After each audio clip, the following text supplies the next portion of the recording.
Hey, what's up everybody? In this video I'm going to show you how you can remove the two back seats, the rear seats that slide back and forth in this Toyota Sienna. Look at all this cargo space, beautiful.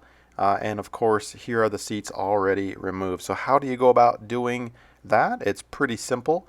Let's take a look at the seat. You can see one of the seats I already have removed over there. That's what it looks like once the seat is removed. Now, unfortunately, those sliding mechanisms do not come out. They are bolted in. I'm sure they can, but not in any type of easy way. So to take the seat out, you take the top lever and just push the seat all the way up. They should kind of fold like that. And then there's a handle right underneath the seat. You can just simply lift it up. And you can see underneath here, it's going to obviously disconnect from those little bars, those little hinges there. And I would say the seat is pretty heavy. You'll probably need two hands to lift it back. Obviously, I have a camera, so I'm not going to be able to do this smoothly here for you. One little tip I'll talk about in just a second. If you slide the seat all the way forward or all the way back, wherever you want those bars to be, it's going to be a little easier for you.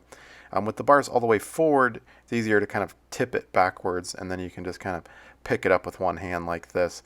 And again, you might need to muscle it with two hands, but it's pretty straightforward, nothing super crazy. Now to latch it back on, they go on the back hinges first, and then things should just snap down and lock into place. If you feel any play, lateral play, obviously it's not in right.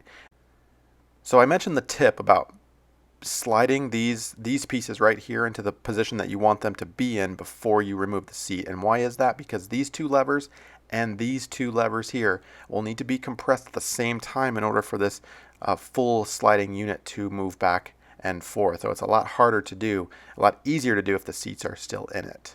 And that's about it. Pretty easy job and a very quick video for you. With the seats removed, of course, you can stuff and load all kinds of things in here, including like 4x8 pieces of wood or sheetrock. It's got lots of space that opens up. So hopefully this video has been helpful for you. For more do-it-yourself jobs and real home product reviews, be sure to subscribe. Thanks so much.